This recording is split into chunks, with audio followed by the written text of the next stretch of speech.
I want to mention too as well is really keeping our bodies where we're not, I don't want to be too graphic, but backed up, because when toxins back up, and like when people are meat eaters, everything is kind of gets, as people get older, you don't drink enough water, things get backed up, and this is where health problems really start. All these toxins are building up, and that's the major thing, is keeping your system clean, and that's why I mentioned the lemon juice, and just having a good diet where things are simply easy to process and digest and healthy, and all around good for you. Right. Well, my approach to healing is actually very, very simple, and it boils down to 4 things that you have to do. And those 4 things, sort of from a high level, are stop poisoning yourself, get rid of the poison that's already in you, and give your body the energy it needs to heal, and change the way you think. And between those 4 things, I know it sounds really simple and simplistic, but between those 4 things, you can heal your body of absolutely anything. So if I drill down into those things, stop poisoning yourself. Well, if you go into a supermarket, pretty much 99% of what you find in there is poisonous. It's all chemical extracts and it's literally a chemical soup and textural extracts from maybe natural things, but it's not food. It's literally manufactured gluten. Processed. Yes. Processed. Yeah. That's what kills me, Dave. Is not literally kills me. What kills me is people work, say for example, their 9-to-5 job. With the money they do have after taxes, they go into their local store, they buy products such as fluoride toothpaste, all these other products. So you work 9 to 5 to in your job, then you spend your money that you made to poison yourself literally with these products. So it's really, this system is people are getting screwed over every which way, and people really need to have a mind of their own and basically reset everything they thought they knew. And on every level, we talk about 9/11, flat earth, all these things. But again, people might be, they're talking about health. We're going to get into the juicy stuff too with 9/11, everything else, flat earth. But we really want to set the foundation of what's really, really important is taking care of ourselves and having a clear mind, and with the healthy body, healthy mind, it all works together. You know, so that's very important. But go ahead, Dave. I'm sorry. Well, the thing is, there's a lot of things in that supermarket that people don't really think of as poisonous or bad for you. Bread is one of them. We talk about gluten intolerance and stuff, but at the end of the day, all of us should be gluten tolerant. But that's what you get if you take flour and mix it with water. There's something that we can use that for. Have you got any ideas? Glue. Right, wallpaper paste. Yes. So literally, it's literally a paste an adhesive that you can use to hang wallpaper. Right. Yeah. So you take that wallpaper paste and you add an egg. What do you get? Wow. That's what they start making. That's what you get, the bread component, or another byproduct. No, you get pasta or pasta. Oh, pasta. That's right. Yes. Pasta. It's paste. Oh, wow. Yeah. Never thought about that, Dave. Now think about this. If you add to that egg, you add milk and butter. What do you get? That sounds like bread or like a pizza crust almost. Or pastry. Oh wow. Yeah. It's all glue. Yeah. The word gluten means glue. And here's another thing. If you take bread, which is gluten, as soon as you chew it up and it gets digested, it turns back into wallpaper paste. Okay, so if you get bread and then mix it with meat, right, what you get is meat that gets stuck to your digestive tract, so it literally sits there and rots. Oh yeah, it's like extra. It's like the meat's bad enough. Now we're having a component added that makes it stick to you even longer and ruins your health basically in the long term. So it tells you why they made this thing called hamburgers. Yeah. Where you mix bread with meat. I mean, it's no accident. Yeah. And then those who've seen that, I guess it's recording with Rabbi A.B. Finkelstein talking about what's in the McDonald's, right, and how they manufactured how hamburgers are the most popular thing to eat at lunchtime, and they've manufactured this, they've engineered this to happen. They literally want us to kill ourselves slowly with plausible deniability.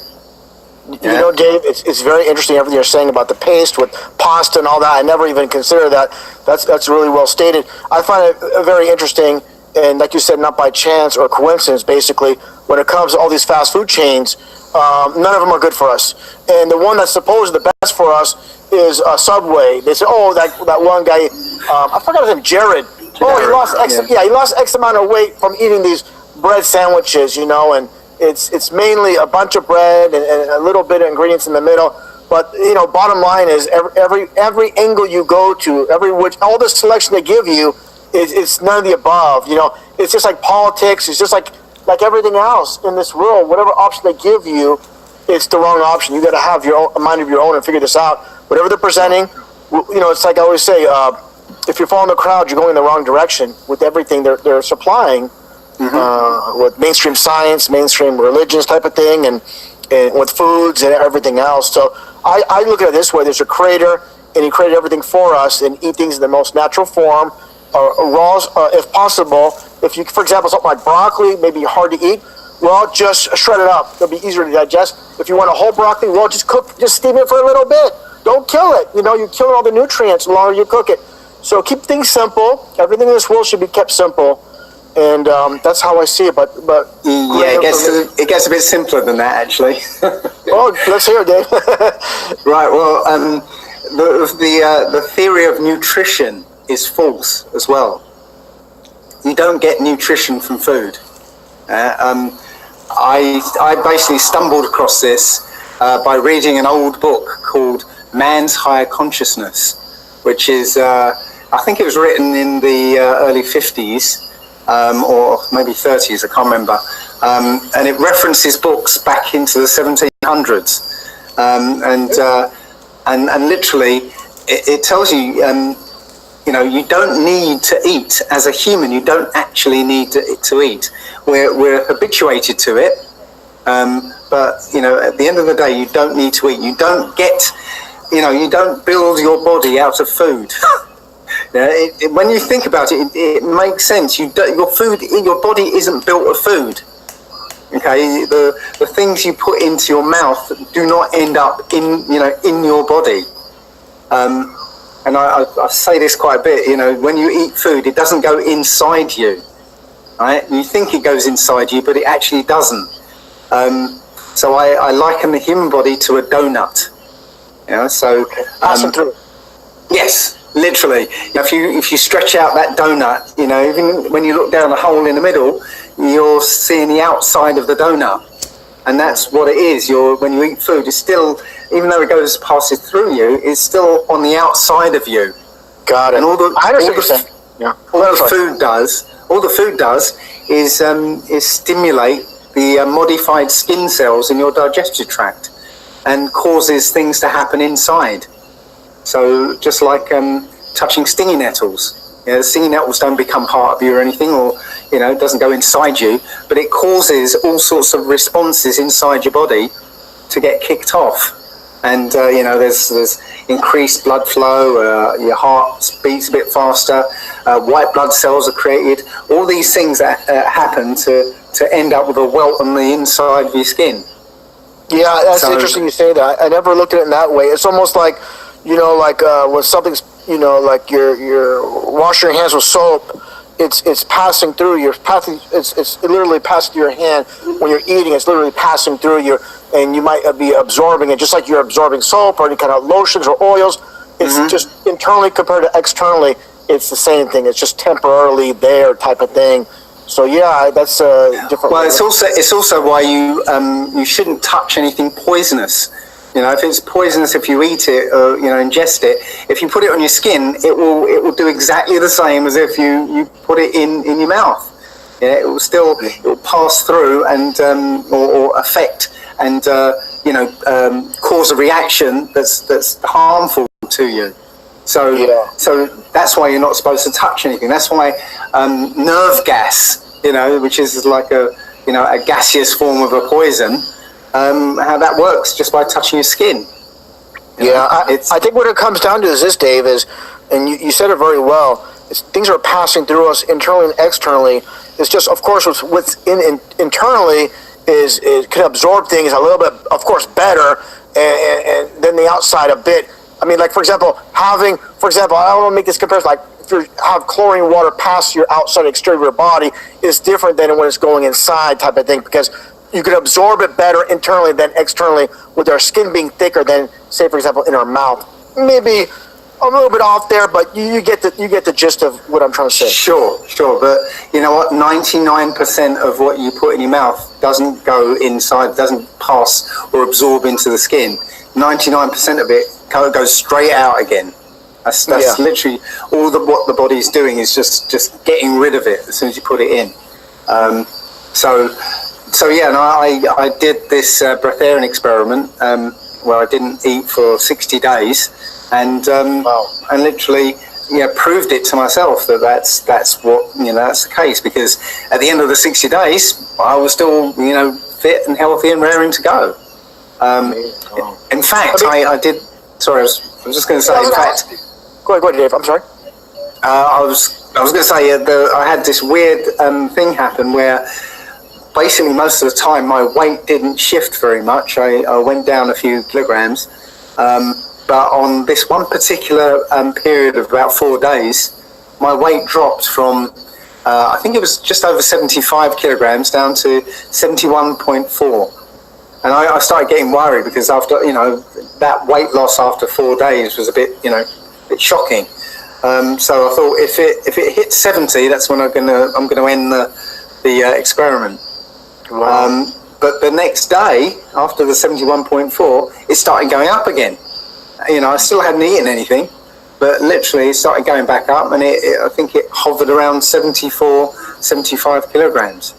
So, it seems like our body's like a machine, and it adapts to what's happening and what's taking place around it type of thing. And let me ask you this 60 days without eating, I mean, let me ask you this, did you have like prior experiments before that, like say for 10 days or 20 days, or you kind of just jumped into it? Or let me ask you about that. Well, it wasn't actually jumping into it. I actually spent a year preparing for it. Okay, great. But I did do a 30-day urine fast, where I only drank urine 30 days.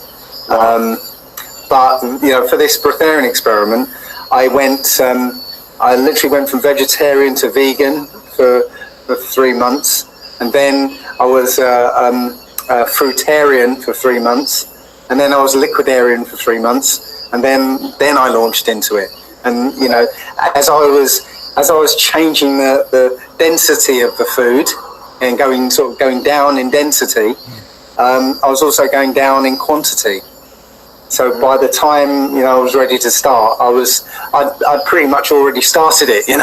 Yeah. The thing is this, Dave, I wanted to ask you, the reason I said jumping, I don't mean literally like, oh, I'm, 1 second I just had the thought to do this. I didn't mean that literally. I meant as in you actually tried it for 10 days and you gave it some thought and said, I'm going to, say for example, on Monday, I'm going to start this 10-day fasting. Just wanted to see if you did like a 10-day trial before you did the 60, just you planned it out and you went for 60 days. No. But as I said, the planning bit was the ramping down over the course of the year before. Okay, got it. Just want to make sure on that. Yeah, absolutely. Yeah, this is real experiments that are, and seeing the results and seeing what the body can take and how much, again, the threshold of what the body can withstand. And again, everybody's body's a little bit different, but again, at the same time, we all have the same bodies. And, according to what your diet is, say, for example, someone's 30 or 40 years old, their threshold is going to be different based on what they processed through their body or had passed through their system throughout the year. So that's the difference. Like well, I'd also kind of disagree with the age thing, because you know, the age doesn't matter. Age is fake. Okay. What we call aging is toxic accumulation and toxic thought. Yeah, between those two, that's what we call signs of aging. Before this society, you know, this present society really sort of you know, kicked in with the I don't know, the control. You had people living to, you know, well over 100, and you know, being over 100, they'd be out in the fields working with the youngsters.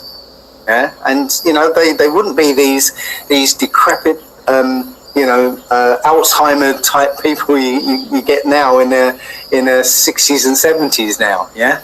Yeah. Well, Dave, you know, well, Dave, I want to mention this is, you know, we know that age, like they say, age is just a number type of thing. It's old saying, but it's literally true. But we have to, you know, I had to throw something out there as an example because, for example, I know this, you know, like, you know, people I know that go to these Chinese health shops and they have all these herbs, natural herbs, and you know, we know we've heard a million times with people in China going the natural route. And you know, I was talking to this one individual that worked at this health shop, Chinese health shop, medicine shop, and she was telling me how, you know, there's men in their 90s in China working, and they're pushing these wheelbarrows and working hard like anybody else, you know, type of thing. So yeah, definitely what they say goes, age is just a number, in the illusion of age and the numbers that coincide is because someone could be 45 and you know, and look like they're, you know, and someone that's 38 looks much older than that person. So again, it's all relative to how you care for yourself.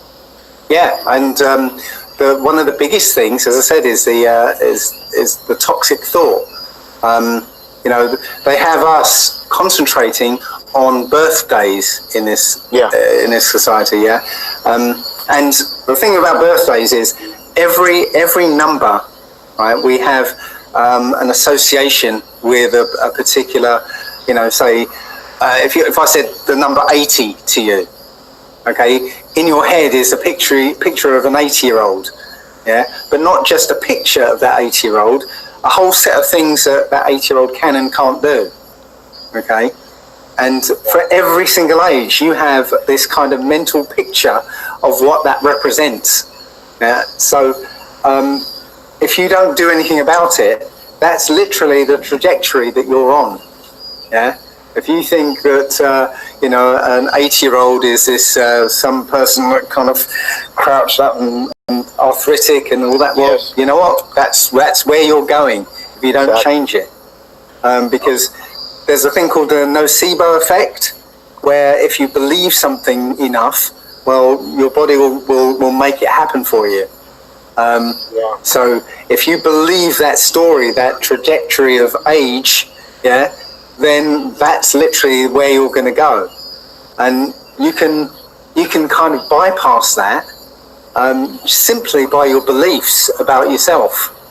And I basically show people how that works by giving them the example of the Palm Springs Follies, who are like a dance group in Palm Springs, and it's you know, a bunch of women. And they do these really strenuous, you know, dance routines. And what the hell is that? That moth? It's not a moth. It's some weird thing that I've never seen before. We're in the tropics, so there can be a lot of. I'm in the tropics. Yeah. I might get taken away by some giant thing. But anyway, yeah. So yeah, they do these strenuous dance routines, and you know, for like eight performances a week. So it's really strenuous. But the youngest one of them is 62, and the oldest is 87. So, but when you look at them, they kind of look like they're in their 20s and 30s. And the reason is because in their heads is that they're dancers. They're not old women, they're dancers. So a dancer has to be a certain way, you know, young, fit and strong and stuff. So that's who they are. Yeah, and that's literally how you change your you know, one way you change your age, basically. Yeah, the way I see it is like the so-called people that, the so-called elite that run this world and set up this whole entire fraudulent system. They set the standard of what we should expect. Like you said, basically at 80, we should look this way. Every expectation. For example, the foundation of this world of, I'm going to go to school, get an education, get married, buy that house with the white picket fence, and just be working the rest of my life and take it, on the weekends, maybe go on vacation. And that's where life is. And then you just, you retire, you play golf, and then you croak type of thing. And that's the expectation that's implanted because everybody else is doing it and everybody follows it. It doesn't need to be that way. And unfortunately, this is the whole entire system. And, it's, and I'm glad we're talking about how to get started up. I really want to talk about other topics as well, not to make it seem like this is not important, but there's so much to cover and people want to hear so many different aspects of this system. But this is definitely, I'm glad we discussed this because this is by